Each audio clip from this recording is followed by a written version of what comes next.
नमस्कार मेरा para para विद्यार्थी भाइ बहिनीहरू, तपाईहरू सबैलाई आजको कक्षामा हार्दिक स्वागत गर्न चाहन्छु। मेरा प्यारा प्यारा विद्यार्थी भाइ बहिनीहरू, तपाईहरू सबैजना आरामै हुनुहुन्छ होइन त?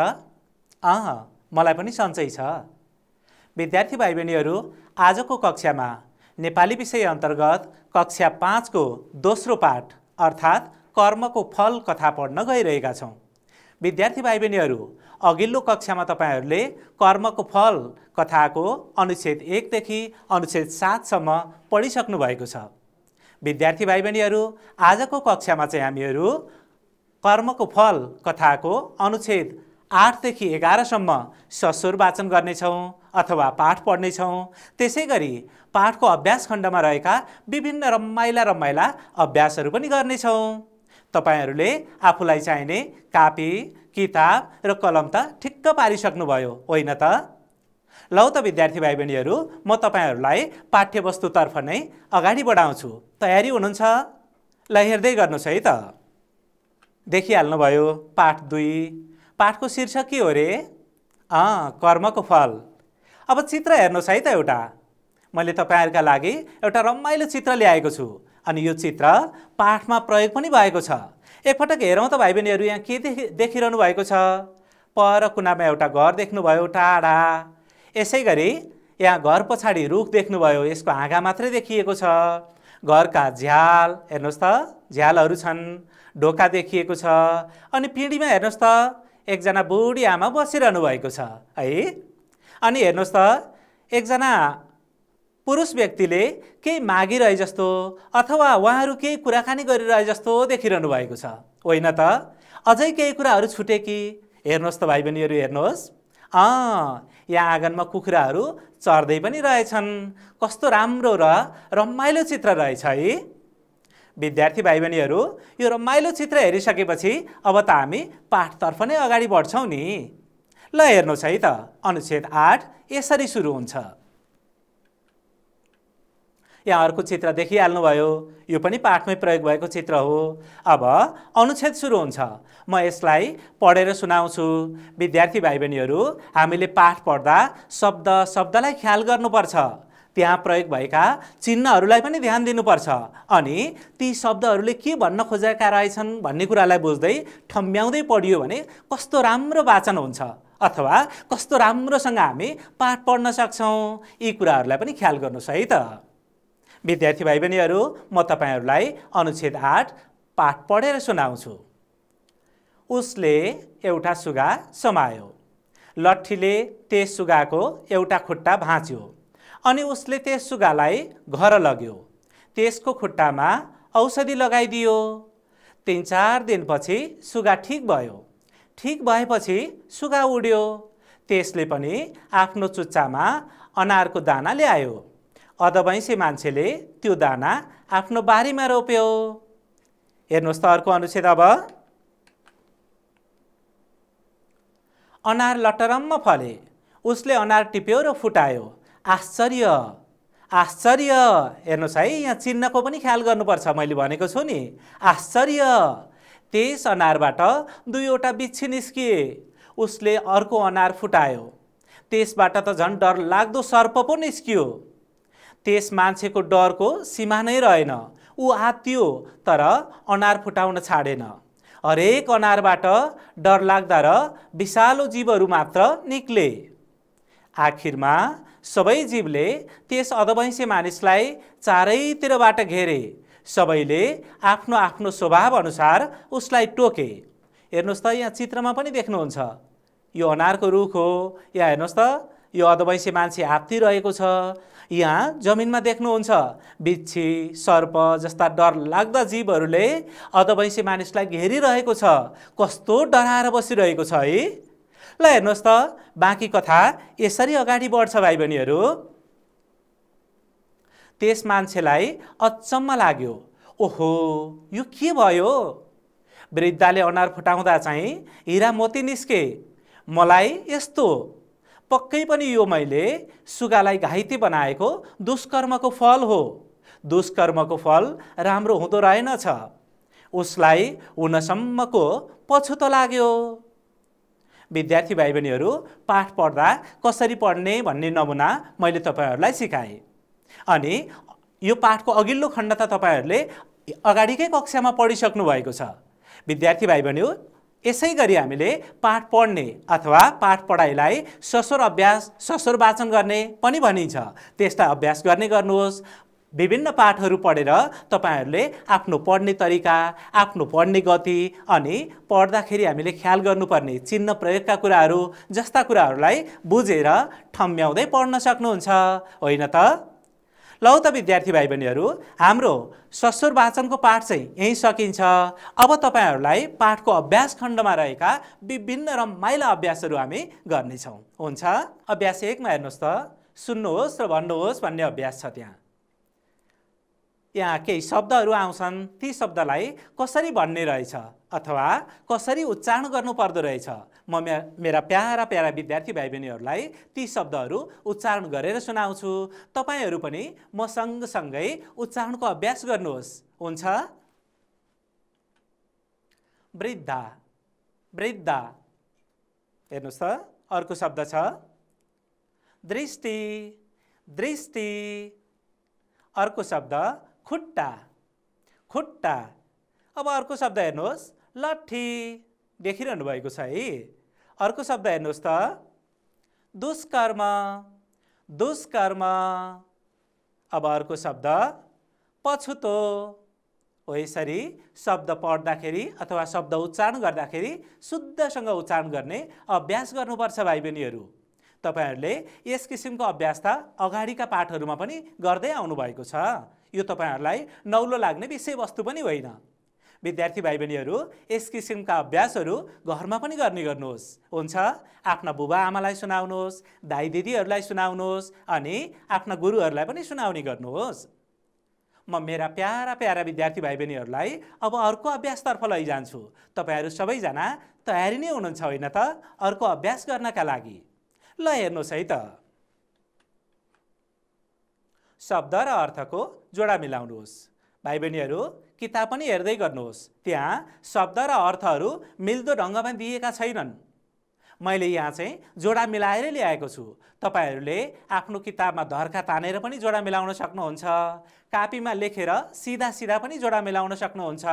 मैले यहाँ केही सामग्रीहरू ल्याएको छु, त्यसलाई हेरेर जोडा मिलाउने अभ्यास गर्नुहोस्। अनि सँगसँगै कुन शब्दमा के अर्थ हुँदो रहेछ, कुन शब्दको अर्थ के हुँदो रहेछ त्यो कुरा पनि ठम्ब्याउँदै जानुहोस्। तपाईहरूले अनुमान गरेका अर्थहरू मिले कि मिलेनन्, मिलेनन् भने सच्याउन पनि सकिन्छ नि, होइन त? ल हेर्नुहोस् है त, शब्द र अर्थहरू। शब्द, अर्थ। अब शब्द आयो दृष्टि। यसको अर्थ के होला अनुमान गर्नुहोस् त भाइ बहिनीहरू। हामीहरू बोलीचालीमा पनि प्रयोग गर्छौँ, होइन त? ल ख्याल गर्नुहोस् त के रहेछ। म यहाँ तपाईहरूलाई सामग्री पनि देखाउँछु। हो त, दृष्टि भनेको हेराइ हो, दृष्टि भनेको हेराइ हो। ल अर्को शब्द हेर्नुहोस् त, दैलो। दैलो पनि तपाईहरूले प्रयोग नै गर्ने शब्द हो। अझ खास गरेर गाउँघरका भाइ बहिनीहरूले दैलो शब्द धेरै प्रयोग गर्नुहुन्छ। दैलोको अर्थ चाहिँ के होला? पक्कै पनि मिलाउन सकिहाल्नुहुन्छ। ल तपाईहरूको अनुमान मिलिहाल्यो नि। दैलो भनेको ढोका हो। हामी ढोका पनि प्रयोग गर्छौँ, दैलो पनि प्रयोग गर्छौँ। भित्र जाँदा, बाहिर निस्कँदा ढोका बन्द गर्छौँ, टाढा कतै जानु पर्दा, होइन त? ल हेर्नुहोस् अब अर्को शब्द, लटरम्म। लटरम्म के शब्द होला यो? यसको अर्थ के होला? ख्याल गर्नुहोस् त। पक्कै पनि हाम्रा बगैँचाहरूमा के फलेका छन् फलफुलहरू, ती कसरी फल्छन् तपाईहरूले ठम्ब्याइसक्नुभयो। हो, फलफुल फल्ने प्रकृतिलाई अथवा फलफुल फल्ने किसिमलाई लटरम्म भन्ने गरिन्छ। सकिहाल्नुहुन्छ नि। ल हेर्नुहोस् त, बोट नै ढाक्ने गरी लट्टै फलफुलहरू लट्टै फले, फलफुलहरू बोट नै ढाक्ने गरी फले। यी त हामीले प्रयोग गर्ने नै शब्द हुन् नि। अब अर्को शब्द के रहेछ? ल हेर्नुहोस् त, हेर्नुहोस्, सम्पन्न। सम्पन्न भनेको के होला? ल ख्याल गर्नुहोस् त। पक्कै पनि भाइ बहिनीहरू मिलाइसक्नु भयो तपाईहरूले। तपाईहरूलाई स्याबासी। सम्पन्न भनेको धनी हो। अब अर्को शब्द छ अधबैँसे। यो चाहिँ अलि तपाईहरूले कम सुनेको पनि हुनसक्छ, तर केही आत्तिनु पर्दैन, आफ्ना अनुमानहरू ख्याल गर्दै गर्नुहोस्। यहाँ सामग्रीमा के आउँदो रहेछ हेर्नुहोस् त। आधा उमेर ढल्केको, आधा उमेर बितिसकेको मानिसलाई हामी अधवैँसे मानिस भन्ने गर्छौँ। अधवैँसे पुरुष अथवा अधवैँसे युवा, अधवैँसे युवती, यस्ता शब्द त हामीले प्रयोग गर्नु पनि सिक्नुपर्छ। सकिहाल्नुहुन्छ नि। ल हेर्नुहोस् त, बाँकी शब्दहरू, शब्द, अर्थ, यी बाँकी भएका शब्दहरू हुन् भाइ बहिनीहरू। प्रगति, प्रगति भनेको के हो? हामी उन्नति पनि भन्ने गर्छौँ, उन्नति प्रगति भन्ने गर्छौँ, त्यही त हो नि। ल हेर्नुहोस् त, प्रगति भनेको अर्थ के रहेछ? प्रगतिको अर्थ उन्नति रहेछ। उत्सुकता, उत्सुकता, हामीलाई के जानौँ जानौँ, सिकौँ सिकौँ, हेरौँ हेरौँ जस्तो रहर लाग्छ नि भाइ बहिनीहरू। वास्तवमा त्यही उत्सुकता हो, भित्रैदेखि लाग्ने जाँगर, रहर, रहर हो अझ खास, जाँगर भन्दा पनि। जब हामीलाई उत्सुकता लाग्छ त्यसपछि हामी कुनै पनि काम गर्न इच्छुक हुन्छौँ। त्यहाँ अर्थ पनि देखिहाल्नुभयो, रहर पनि हो, जान्ने इच्छा पनि हो। भाइ बहिनीहरू, तपाईँहरूले एउटा कुरा चाहिँ बुझ्नुपर्छ। हामीले शब्द र अर्थलाई जोडा मिलाउँदा मैले बुझाउने सिलसिलामा यहाँ विभिन्न अर्थहरू, अन्य अर्थहरू पनि भनेको हुन्छु, तर तपाईँहरूले चाहिँ पाठमा प्रयोग भएको अर्थलाई नै ख्याल गर्नुपर्छ, किनभने त्यही शब्दसँग तपाईँहरूले जोडा मिलाउनुहुन्छ। बुझ्नुभयो है? ल अर्को शब्द हेर्नुहोस्, खेलो फड्को भन्छन् नि, उसले त खेलो फड्को गर्यो। के भनेको होला? कुनै पनि उद्योग खोल्नु, व्यवसाय सञ्चालन गर्नु, यी कुराहरू चाहिँ खेलो फड्कोसँग सम्बन्धित कुरा हुन्। र अर्थमा हेर्नुहोस् त, व्यवसाय, खेलो फड्को भनेको व्यवसाय। अर्को शब्द छ दुष्कर्म। कथाको अन्तिमतिर प्रयोग भएको शब्द हो यो। दुष्कर्मकै कारणले गर्दा अधवैँसे युवकलाई, अधवैँसे मानिसलाई के भयो? विभिन्न जनावरहरूले घेरे, बिच्छी, सर्प जस्ता जनावरहरूले उसलाई घेरेका थिए, होइन त? यसको अर्थ के रहेछ? कहिलेकाहीँ हामीलाई सिधा अर्थ थाहा भएन भने पाठमा प्रयोग गरिएका शब्द अनि त्यहाँ प्रयोग भएको वाक्य, त्यसबाट पनि अर्थ बुझ्न सक्छौँ भाइ बहिनीहरू। ल तपाईँहरूले यसलाई पनि ठम्ब्याइसक्नुभयो। दुष्कर्म भनेको खराब काम अथवा नराम्रो काम पनि त हो नि। विद्यार्थी भाइ बहिनीहरू, यहाँसम्म हामीले शब्द र तिनका अर्थ कसरी बोध गर्ने अथवा शब्दका अर्थहरू के हुँदा रहेछन् भन्ने कुरा बुझ्यौँ। यसलाई वाक्य बनाउने तरिका पनि हामीले सिक्नुपर्छ। हुन त यी अभ्यासहरू तपाईँहरूले प्रायःजसो सबै पाठमा गरि नै रहनु भएको हुन्छ। मैले वाक्यलाई प्रयोग गरिएको केही नमुना ल्याएको छु। विद्यार्थी भाइ बहिनीहरूलाई म सेतो पाटीमा टाँसेर ती नमुनाहरू देखाउँछु।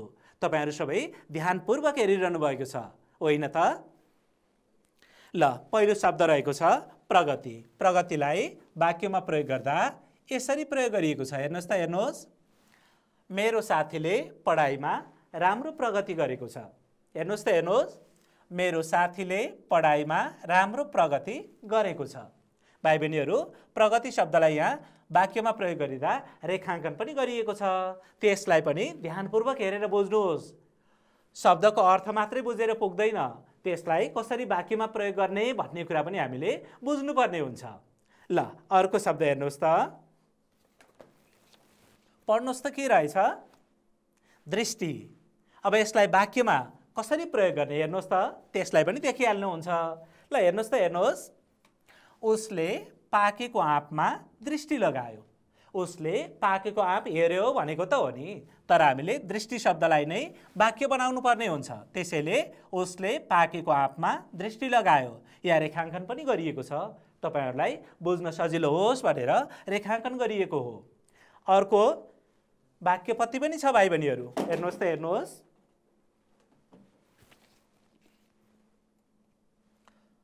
दुष्कर्म। दुष्कर्मको अर्थ के रहेछ तपाईँले बुझिसक्नु भएको छ। दुष्कर्म भनेको खराब काम, नराम्रो काम। हामीले कहिल्यै पनि दुष्कर्म गर्नु हुँदैन, हामीले कहिल्यै पनि दुष्कर्म गर्नु हुँदैन। अर्को शब्दपत्ति पनि हेर्नुहोस् है त। अर्को वाक्यपत्ति छ दैलो। भाइले दैलो खोल्यो। भाइले दैलो खोल्यो। दैलो भनेको के थियो? अर्थ अघि हेर्नु भएको थियो नि, दैलो भनेको ढोका थियो, होइन त? दैलोको अर्थ ढोका हो। भाइले दैलो खोल्यो। यसरी भाइ बहिनीहरूले शब्द अनि तिनका अर्थ बुझिसकेपछि त्यसलाई वाक्यमा प्रयोग गर्ने केही नमुनाहरू मैले देखाएँ। यही आधारमा तपाईँहरूले यी शब्दहरूलाई वाक्यमा प्रयोग गर्न सक्नुहुन्छ। सँगसँगै पाठको अभ्यास खण्डमा वाक्यमा प्रयोग गर्नका लागि तपाईहरूलाई अभ्यास दिएको छ, शब्दहरू दिएका छन्। ती शब्दलाई पनि वाक्यमा प्रयोग गरेर आफ्ना अभिभावकलाई देखाउन सक्नुहुन्छ अनि गुरुहरूलाई पनि देखाउन सक्नुहुन्छ। तपाईहरूले रमाइकन गरेका यस्ता अभ्यासहरूले तपाईहरूको पढाइ, तपाईहरूको क्षमता कति राम्रोसँग विकास हुन्छ है। हो भाइ बहिनीहरू, म अब तपाईहरूलाई अर्को अभ्यासतर्फ लैजान्छु। पाठको अभ्यास नम्बर 6 हेर्नुहोस् त। त्यहाँ भनिएको छ उत्तर भन्नुहोस्। हामीले पाठ पढिसकेका छौँ। हामीले पढेको पाठको आधारमा प्रश्नको उत्तर भन्नुपर्ने हुन्छ। म मेरा प्यारा विद्यार्थी भाइ बहिनीहरूलाई अब यो अभ्यासतर्फ लैजान्छु। म प्रश्न सोध्छु, तपाईहरू पनि आफ्ना अनुमानहरू ख्याल गर्नुहोस् अनि त्यसपछि यी उत्तरहरूलाई भन्ने प्रयास गर्नुहोस्। हुन्छ? प्रश्न सुन्नुहोस् त। वृद्धा कस्ती थिइन्? भन्नुहोस् त, भन्नुहोस्, वृद्धा कस्ती थिइन्? यो त कथाको सुरुमै आएको अवस्था थियो। हेर्नुहोस् त, वृद्धा कस्ती थिइन्? वृद्धा दयालु थिइन्। यस्तै कुराहरू थिए है पाठमा। हो, तिनै कुराहरूलाई हामीले मिलाएर भन्नुपर्ने हुन्छ। मैले सबै उत्तर भनिसकेको छैन, किनभने तपाईहरूको अनुमान मिल्छ कि मिल्दैन त्यसलाई पनि ख्याल गर्नुहोस्। ल, सबैले आफ्ना अनुमानहरू ख्याल गरिसक्नु भएको छ। भाइ बहिनीहरू, तपाईहरूको उत्तर र मैले सामग्रीको रूपमा ल्याएको उत्तर कतिको मिल्यो अनुमान गर्नुहोस् है त। ध्यानपूर्वक हेर्नुहोस् है त। ल हेर्नुहोस् त। वृद्धा दयालु र सोझी थिइन्। वृद्धा दयालु र सोझी थिइन्। वृद्धा दयालु पनि थिइन्, सोझी पनि थिइन्। पाठको सुरुमा भएका शब्द हुन् अथवा यो प्रश्नको उत्तर तपाईहरूले पाठको सुरु खण्डमा नै फेला पार्नुहुन्छ। अब दोस्रो प्रश्न हेर्नुहोस् है त। वृद्धाले सुगालाई के गरिन्? के गरिन्? सबैले भनिसक्नु भएको छ। कस्तो राम्रोसँग मिलाउनु भयो। हो त, वृद्धाले सुगालाई उपचार गरिन्, तर कहाँ लगेर त्यसलाई पनि ख्याल गर्नु पर्यो। उत्तरमा यी सबै कुराहरू समेट्न सकियो भने कस्तो छरितो र कस्तो व्यवस्थित उत्तर हुन्छ त्यसलाई पनि ध्यान दिनुपर्छ भाइ बहिनीहरू। ल हेर्नुहोस् है त। वृद्धाले सुगालाई घर लगेर औषधि लगाइदिन्। होइन, हेर्नुहोस् त, औषधि लगाइदिन् भन्यो भने पनि उत्तर बिग्रने त होइन, तर घर लगेर भन्यो भने अझै राम्रो उत्तर हुन्छ। हामीले त सकेसम्म राम्रो उत्तर भन्ने, राम्रोसँग उत्तर लेख्ने यस्ता अभ्यासहरू गर्नु पर्यो नि त। विद्यार्थी भाइ बहिनीहरू हेर्नुहोस् त, ग नम्बर प्रश्नमा के छ? अधवैँसी मान्छे कस्तो थियो? कस्तो थियो अधवैँसी मान्छे? हामीले अघि मात्रै पढेका थियौँ। ख्याल गर्नुहोस् त, कस्तो थियो भन्नुहोस् त, भन्नुहोस्। ल हेर्नुहोस् है त, तपाईहरूको उत्तर मिल्यो अथवा मिलेन। अधवैँसी मान्छे खराब थियो। उसको बानी बेहोरा राम्रो थिएन। हो, यसलाई सबै उत्तर समेटिने गरी अधवैँसी मान्छे खराब थियो। कस्तो थियो? खराब थियो। खराब मात्रै भनेर पुग्दैन भाइ बहिनीहरू। फेरि कतिपय भाइ बहिनीहरूले अधवैँसी मान्छे कस्तो थियो भन्दा उत्तर भन्ने गर्नुहुन्छ, खराब थियो भन्नुहुन्छ। हुन त खराब हो, तर मूल उत्तर खराब नै हो। तर हामीले प्रश्नको वाक्यमा ध्यान दिँदै उत्तर लेख्दा पनि ख्याल गर्नुपर्छ। यहाँ हेर्नुहोस् त, अधवैँसी मान्छे कस्तो थियो। मूल उत्तर के हो? कस्तो। अब मूल प्रश्न कस्तो, बुझ्नुभयो है? मूल प्रश्न कस्तो भइसकेपछि उत्तर पनि हामीले त्यही खण्डमा भर्नुपर्ने हुन्छ अथवा उत्तर यसै गरी प्रश्नको ढाँचामा मिलाएर दिनुपर्ने हुन्छ। त्यसैले अधवैँसी मान्छे खराब थियो। हामीले प्रश्नमा यो कस्तो भन्ने ठाउँमा खराब मात्रै थपेका हौँ। अरू संरचना त प्रश्नमै समेटिएको थियो, होइन त? बुझ्नु भएको छ? अरू पाठहरूमा पनि हामी यस किसिमका अभ्यासहरू त गर्दै आइरहेका छौँ नि। विद्यार्थी भाइ बहिनीहरू, अर्को प्रश्न हेर्नुहोस् त। अब प्रश्न नम्बर घ। अधवैँसी मान्छेको मनमा कस्तो दुर्विचार आयो? दुर्विचार भनेको के हो रे? पक्कै पनि दुर्विचार भनेको नराम्रो विचार, गलत विचार, खराब विचार। उसले के सोचेको थियो? ख्याल गर्नुहोस् त, हामीले भर्खरै पढेका थियौँ नि कथा। उसले चाहिँ एउटा सुगालाई फेला पार्दै, एउटा घाइते सुगा फेला पार्दै उपचार गर्छु अनि त्यसपछि म पनि धनी बन्छु। किन? सुगाले चाहिँ घाइते भएर उपचार पाइसकेपछि उसले अनारको दाना ल्याउने छ, म त्यसलाई रोप्ने छु अनि त्यसबाट हिरा, मोती जस्ता विभिन्न बहुमूल्य वस्तुहरू फल्ने छन्, त्यसलाई बेचेर म धनी हुन्छु भन्ने सोचिरहेको थियो। अनि यो श्रृङ्खलामा अथवा यो कथामा कुविचार अथवा दुर्विचार चाहिँ उसको के थियो? अधवैँसी मान्छेको। ख्याल गर्नुहोस् त, सुगा घाइते नभेटिएको अवस्थामा उसले के गर्यो, एउटा राम्रो सुगालाई, एउटा स्वस्थ सुगालाई फेला पार्यो, त्यही सुगालाई घाइते बनाएर उपचार गर्यो। यो त राम्रो भएन नि त, यो त खराब काम भयो नि, होइन त? अब तपाईहरूले उत्तर पनि ठम्ब्याइसक्नुभयो। भाइ बहिनीहरू, तपाईहरूको उत्तर पक्कै पनि मिल्छ। ल म पनि पढेर सुनाउँछु। अधबैँसे मान्छेको मनमा सुगा खोजेर त्यसलाई घाइते बनाउने दुर्विचार आयो। हेर्नुहोस् त, एउटा सुगा खोजेर त्यसलाई घाइते बनाउने दुर्विचार आयो। उसको गलत विचार थियो, यो उसको खराब विचार थियो। अब अर्को प्रश्न है त, अधबैँसे मान्छेलाई केले टोके? अधबैँसे मान्छेलाई केले टोके? यो त तपाईहरूलाई झनै सजिलो लाग्छ। केले टोकेका थिए भन्नुहोस् त? स्याबास भाइ बहिनीहरू, अधबैँसे मानिसलाई सर्प, बिच्छी यस्ता विभिन्न जनावरले टोकेका थिए, होइन त? ल हेर्नुहोस् त, सर्प र बिच्छीले टोके। अधबैँसे मान्छेलाई सर्प र बिच्छीले टोके। विद्यार्थी भाइ बहिनीहरू, तपाईहरूले अभ्यास 6 मा रहेको प्रश्नका उत्तर भन्ने अभ्यासलाई पनि ठम्ब्याइहाल्नुभयो। अनि पाठमा त विभिन्न प्रश्नहरू छन्, विभिन्न अभ्यासहरू छन्। ती सबै प्रश्नलाई हामी एउटै कक्षामा समेट्न सक्दैनौँ। तपाईहरूलाई पाठ बुझ्न सजिलो होस् भनेर पाठको बारेमा छलफल भयो। हामीले त्यसमा सस्वर वाचन गर्दै, सस्वर पठन गर्दै पाठ पढ्यौँ। अनि यी बुझिसकेको पाठकै आधारमा तपाईहरूले विभिन्न अभ्यासहरू गर्नुहोस्। ती अभ्यासहरू चाहिँ आफ्ना अभिभावकलाई देखाउने गर्नुहोस् अनि गुरुआमाहरूलाई पनि देखाउनुहोस्। आफूले जानेको कुरा जसलाई भन्दा पनि हुन्छ र नजानेको कुरा जोबाट सिक्दा पनि हुन्छ नि। तपाईहरू यस्ता कुराहरूमा त सिपालु भइसक्नु भएको छ। ल विद्यार्थी भाइ बहिनीहरू, म तपाईहरूलाई अर्को अभ्यासतर्फ लैजान्छु। तपाईहरू रमाइकन सिकिरहनु भएको छ। तपाईहरूको पढाइप्रतिको यो जोस जाँगर देख्दा मलाई पनि खुसी लागेको छ। विद्यार्थी भाइ बहिनीहरू, म तपाईहरूलाई अब अर्को अभ्यासतर्फ लैजान्छु। हुन्छ? अभ्यास 12 हेर्नुहोस् त। तलका वाक्यमा शब्दका क्रम मिलेका छैनन्। बुझ्नुहोस् है, तलका वाक्यमा शब्दका क्रम मिलेका छैनन्। क्रम मिल्ने गरी वाक्य बनाउनुहोस्। हेर्नुहोस् त, यहाँ क हेर्नुहोस् त, आउँछौ कहिले गाउँ गएर तिमी। आउँछौ कहिले गाउँ गएर तिमी। यो वाक्य मिलेको छ त? पक्कै पनि मिलेको छैन। सुरुमा कुन शब्द पर्छ होला, त्यसपछि कुन शब्द लेख्नुपर्छ होला, त्यसपछि कुन शब्द लेख्नुपर्छ होला। शब्द लेख्ने एउटा क्रम हुन्छ नि, शब्द लेख्ने एउटा ढाँचा हुन्छ नि, हामीले त्यसलाई ख्याल गर्नुपर्छ। भाइ बहिनीहरू, हेर्नुहोस् त, तपाईँहरूको अनुमान कतिको मिल्छ? हेर्नुहोस् त, हेर्नुहोस्, सुरुमा कुन शब्द रहन्छ होला? कहिले रहन्छ होला कि, गाउँ रहन्छ होला कि, गएर रहन्छ होला कि, अथवा तिमी रहन्छ होला? हेर्नुहोस् त, हेर्नुहोस्, पक्कै पनि भाइ बहिनीहरू पहिला त तिमी नै रहन्छ। किन?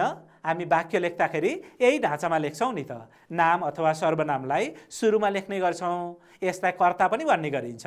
यी कुराहरू पनि तपाईहरूले बिस्तारै सिक्नुहुन्छ। ल म यहाँ क प्रश्नको ढाँचा देखाउँछु। हेर्नुहोस् त, तिमी कहिले गाउँ गएर आउँछौ।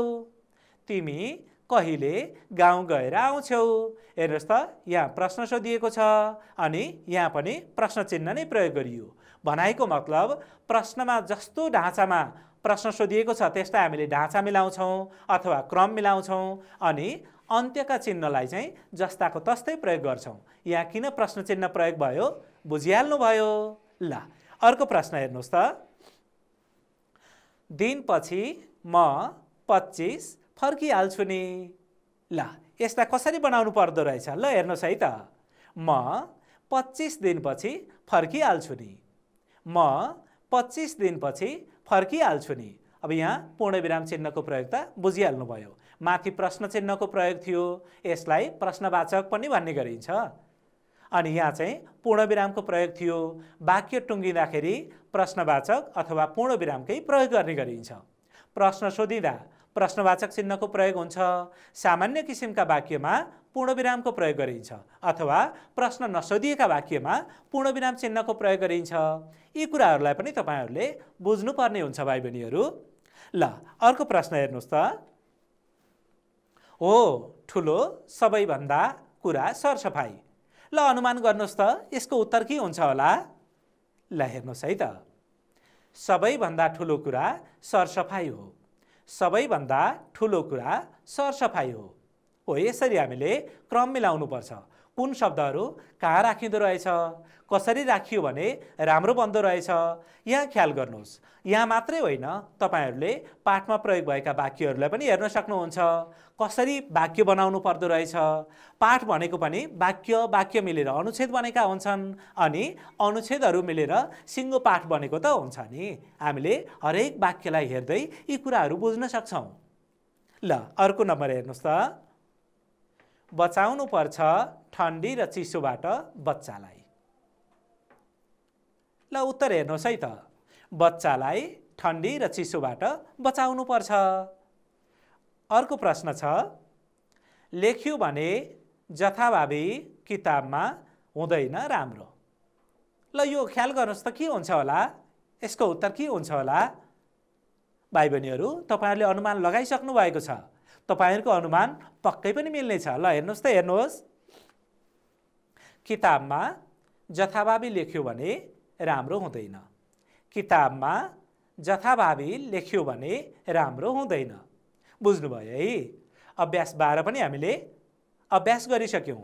यो छलफलको आधारमा तपाईहरूले अभ्यास गर्न सक्नुहुन्छ, अनि छलफलपछि तपाईहरूले यसलाई गृह कार्य गर्नुहोस्। यसरी सँगसँगै पढ्दा र गृह कार्य गर्दा तपाईहरूलाई बुझ्न सजिलो पनि हुन्छ। भाइ बहिनीहरू, यो किसिमका अभ्यासहरू अलि कम गरिरहनु भएको छ।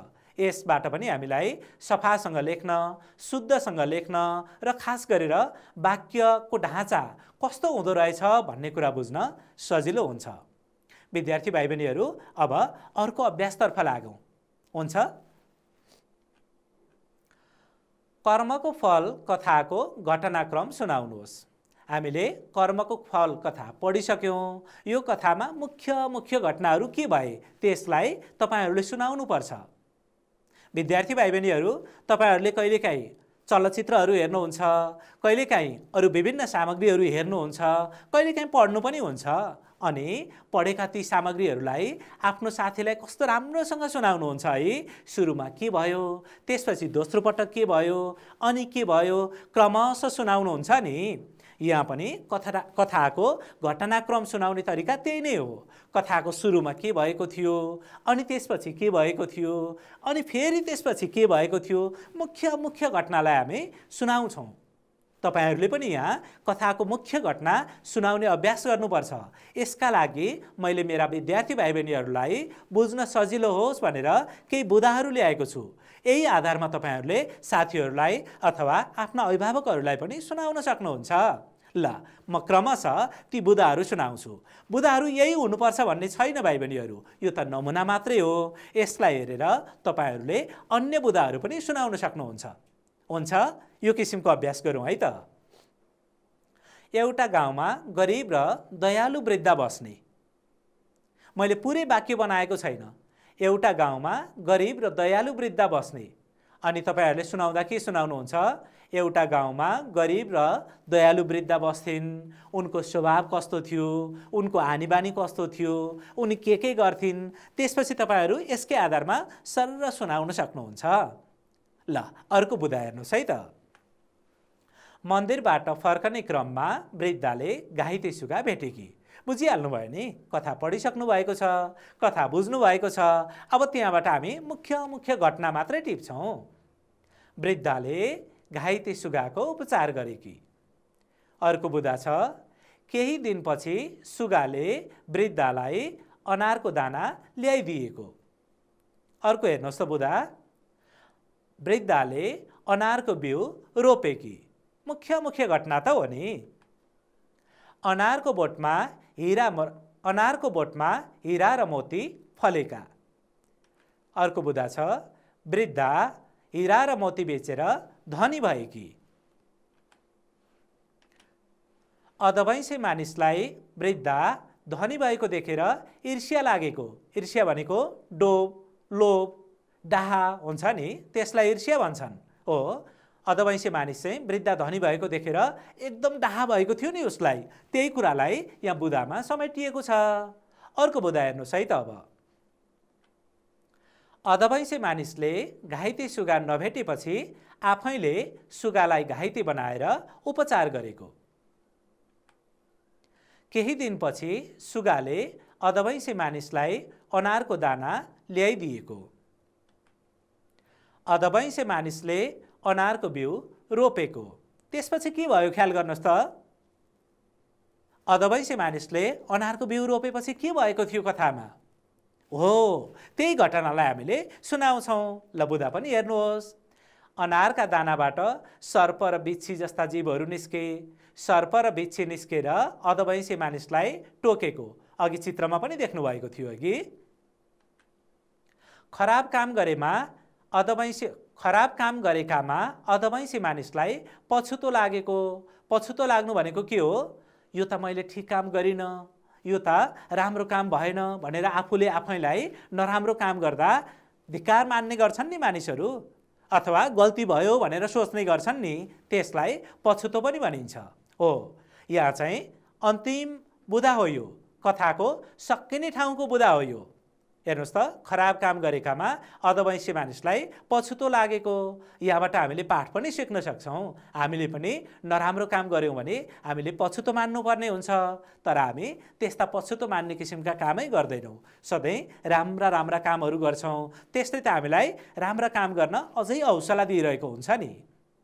विद्यार्थी भाइ बहिनीहरू, तपाईँहरूले पनि यसै गरी कथाको मुख्य घटनाक्रमहरू सुनाउनुपर्छ। आफ्ना अभिभावकलाई सुनाउनुहोस्, आफ्ना गुरुहरूलाई सुनाउनुहोस्, अनि साथीमा बसेर आफूले सुनेका कथाहरू, आफूले सुनेका यस्ता विषयवस्तुहरूका बारेमा सुनाउने अभ्यास गर्दा रमाइलो हुन्छ।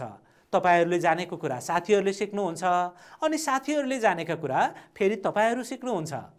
पक्कै पनि भाइ बहिनीहरू, तपाईँहरूले यस्ता किसिमका अभ्यास त गरि नै रहनु भएको छ। भाइ बहिनीहरू, यस पाठमा समावेश भएका अरू विभिन्न अभ्यासहरू छन्।